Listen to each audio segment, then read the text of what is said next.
Welcome everybody to another edition of Dan's Grand Valley Railroad. This week we are going to talk about the amazing haul that I got Saturday.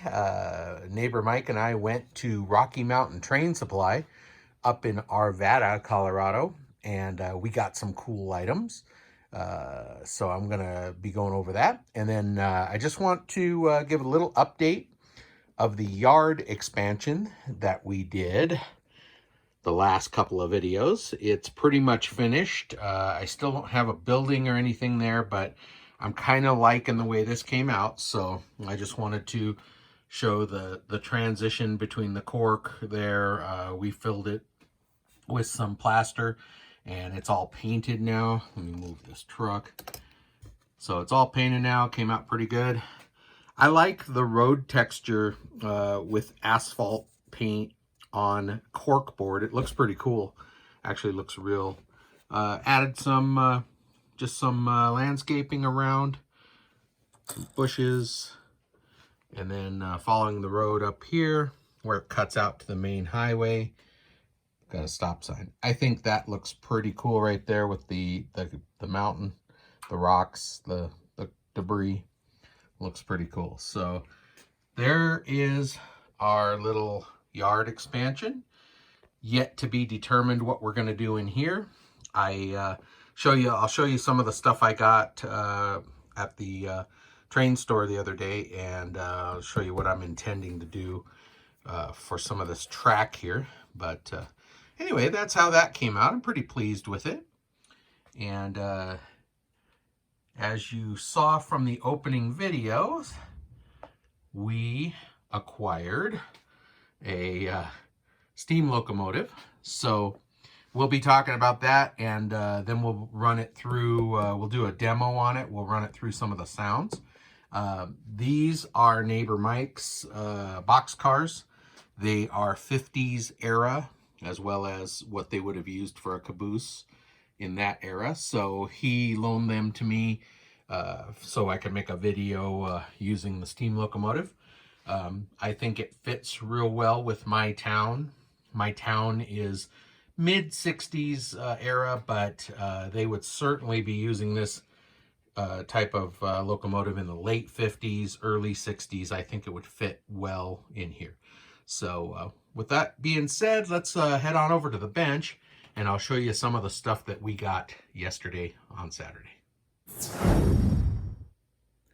All right, so Mike and I went over to Rocky Mountain Train Supply in Arvada, Colorado on Saturday, and got their card here. I'll put the graphic up here too with the information.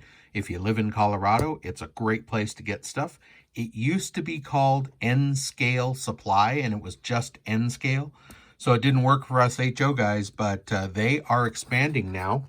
And they've got Z, N, and HO. They're slowly getting their HO stuff expanded, and they have quite a bit now, but they're going to get more. So go see those folks if you live in Colorado. Super cool store, and really, really competitive prices. I mean, prices that you see online. So if you're local and you can go there, go check it out. You don't have to pay shipping. And it's great to support those folks. So first thing Mike and I noticed when we walked in, we went down the HO aisle, is automobiles. And these guys are really nice, Oxford, and they're built really well. They're in nice, sturdy plastic cases. This is Cadillac Seville, Cadillac Sedan DeVille, 1961. And look at the price on that. I mean, that's awesome. So I expanded my automobile collection pretty well. Here's a pickup truck. This is a Dodge T100 swept side, I'm sorry, D100, 1957. That's cool. And check that out. That's a Ford Edsel. I can tell just from the front. Look at that. Edsel Citation, 1958. So that's cool. That's going to be running around on my layout. And let's see what we have here. A Pontiac Bonneville Coupe, 1969. Check that out. Look at the tail fins on that. That should have been 59, sorry. Yeah, 59. I'm sorry. These glasses aren't the best. So anyway, yeah, that is a Bonneville. Pretty cool. So got those vehicles.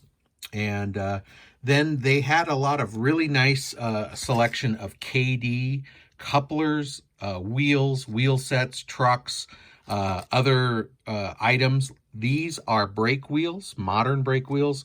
I've got a couple of box cars that are missing the brake wheels. So got this. I'll be able to replace a couple of those.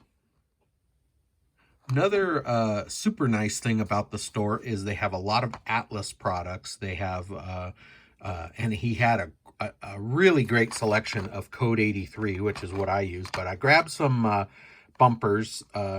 These are nice to have. You can basically make a bumper out of any piece of, usually straight track, but they just fit right in between the ties and snap right down, and these are great to have. So I grabbed some of those. They had all kinds of turnouts. They had Code 100 and Code 83. So super nice. I grabbed these. I was going to get some other stuff, but some other things happened. So I'll tell you about that. What else? Oh, I grabbed a Bright Boy track cleaner. Just because Robert from Flying Crow said he had one forever, and I had, to be honest with you, never heard of it. So I wanted to grab one and see how it would work for me. So grabbed one of those. Thanks, Robert, for the recommendation on that. Up till now, I've been using a track cleaning car. It's a tanker car. It has a pad underneath it. And then I made up some, I'll show you here. I made up some sanding blocks. This is 2000 grit, wet dry sandpaper. It's super fine. I just made little blocks, and that's what I've been using. You can see the wear on it. But I've got some that are, I think, 1,000 and 2,000. So that's kind of what I've been using. But I'm looking forward to using the Bright Boy. I think that's going to be pretty cool.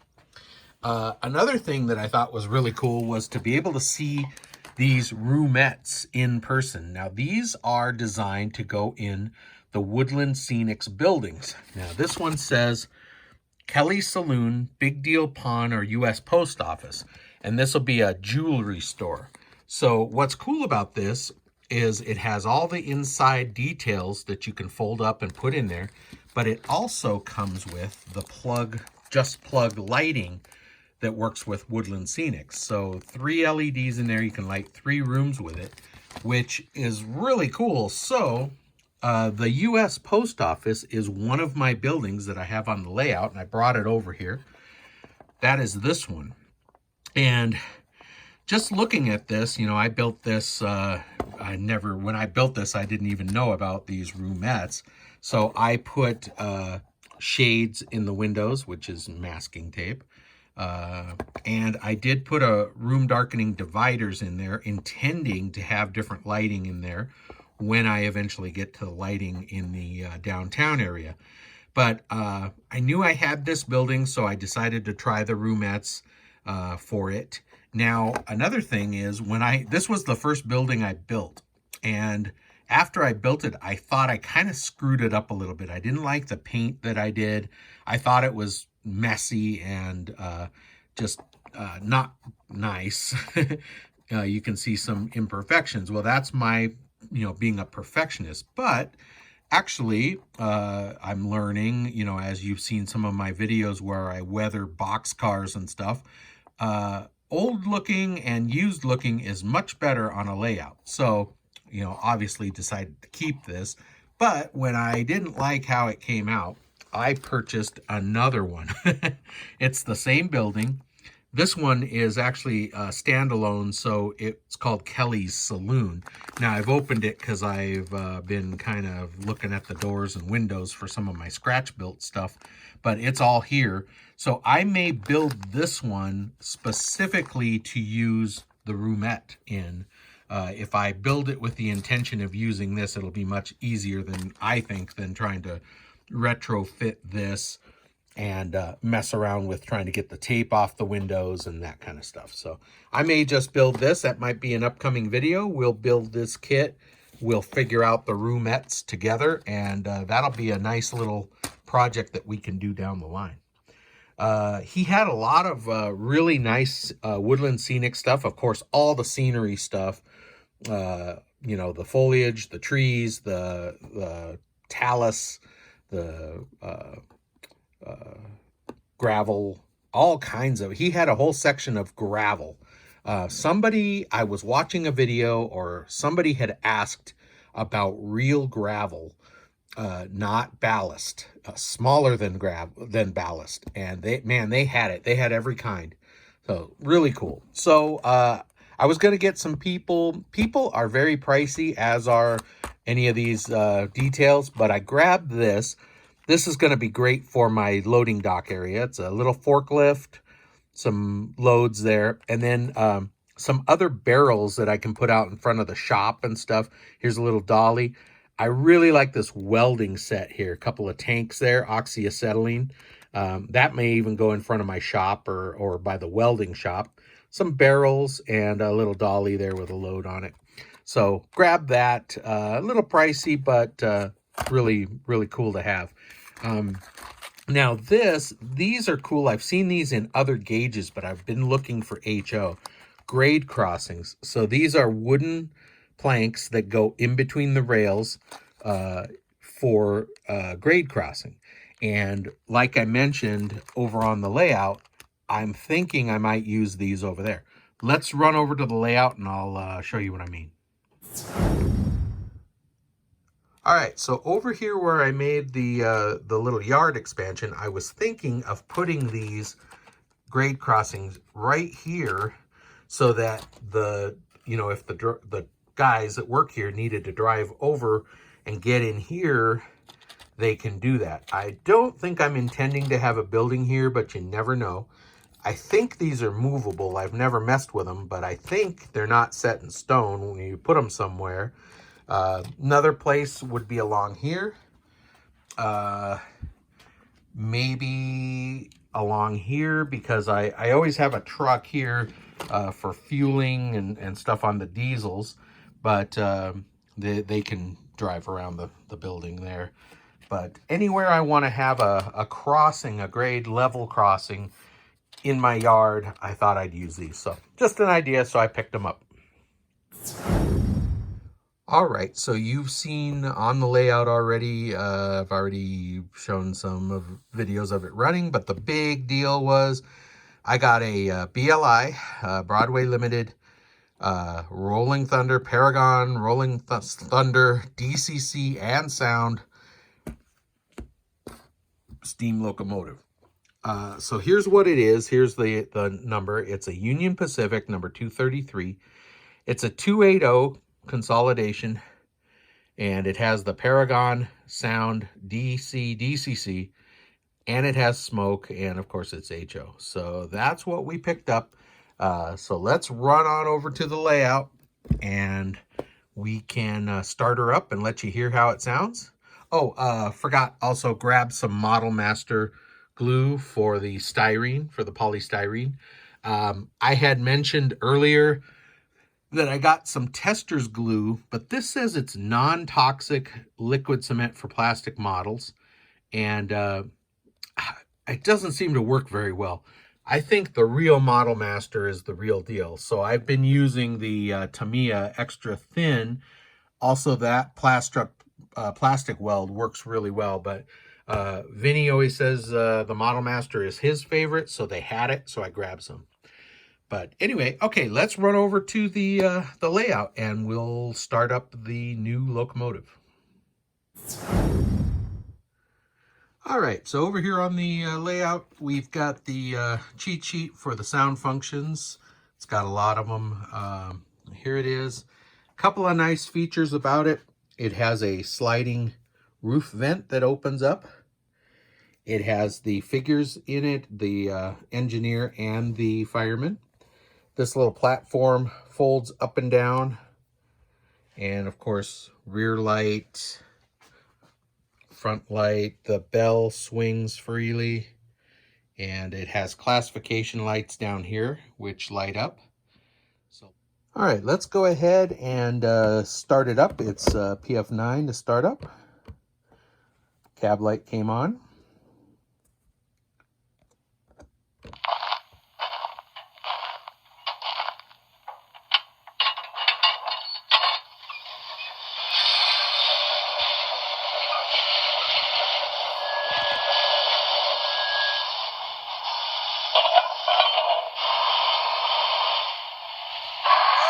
Smoke.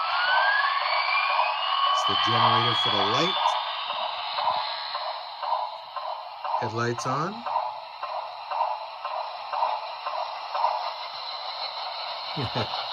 All right, let's try the bell.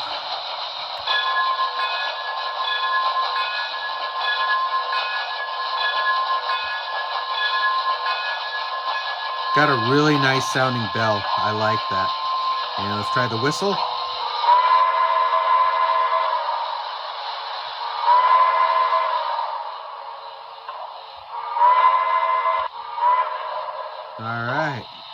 All right, it's got some of the other sounds that it'll do, like coupler slack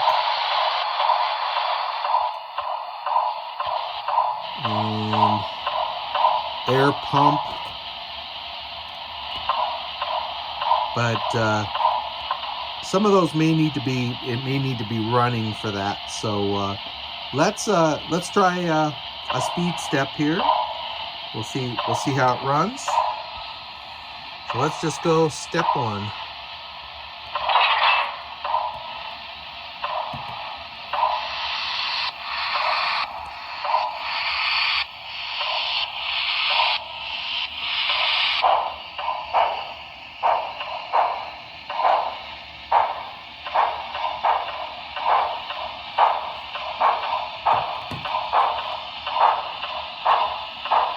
Nice and smooth, nice and slow. Let's go to step 2.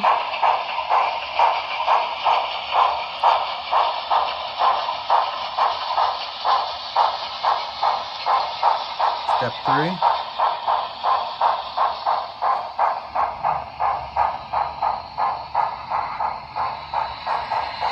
Four.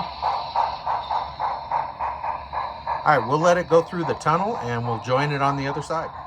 All right, here she comes on speed step 5, coming through the tunnel.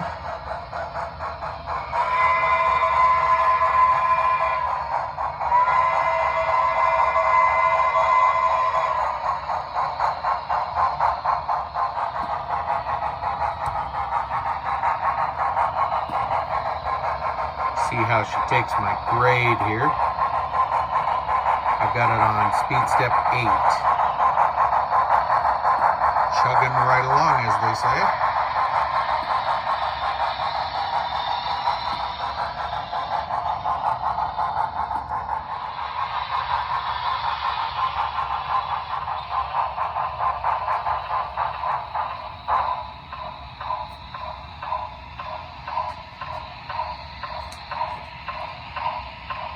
Now this one, like most BLIs, has radio chatter and stuff like that. It has passenger sounds, so those are some of the things we can try out here. Let's try that.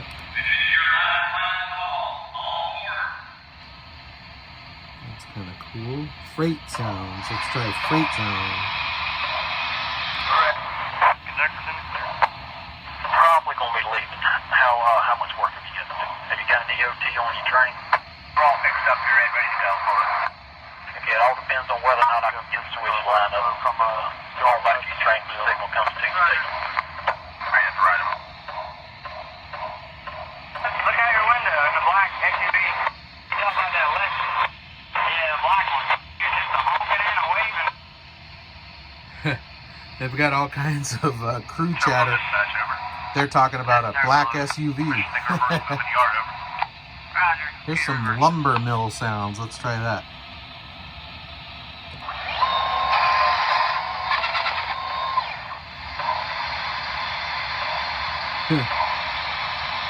Now you can also toggle the whistle between different ones.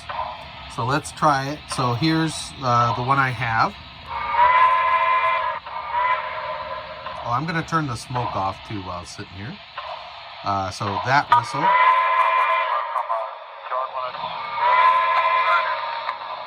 So let's toggle the other one.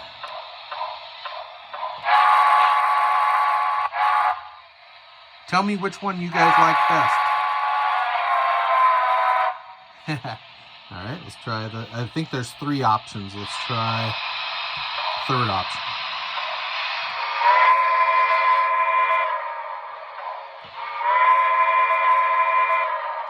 And we'll go back to the one I started with.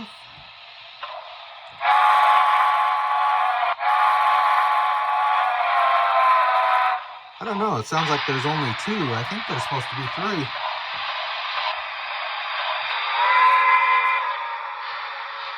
Well, let's see. It's got a long whistle. Let's try that.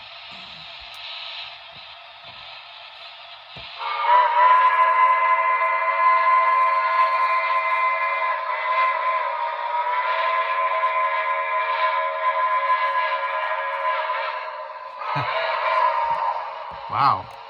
And then it's got a grade crossing whistle. Let's try that.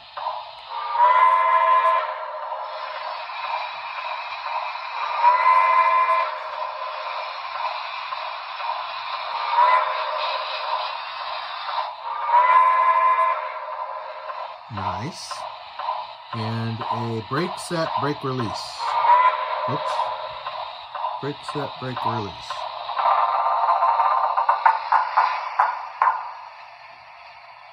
That's the brake set. Let's try release.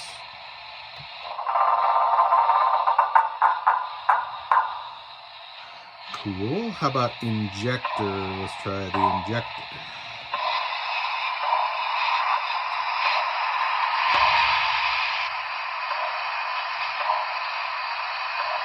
Cool. And let's see, F6, water fill, chuff volume decrease. So let's try 6.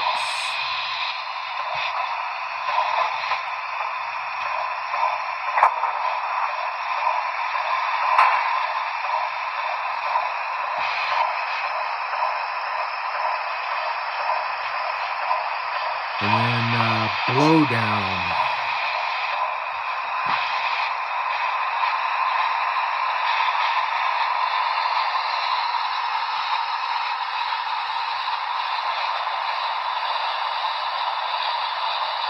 That's cool. There's an air pump.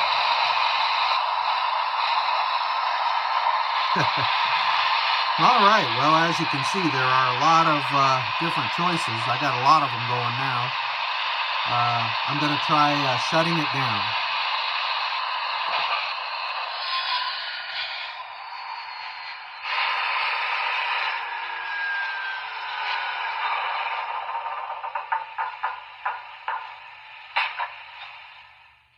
All right, wow.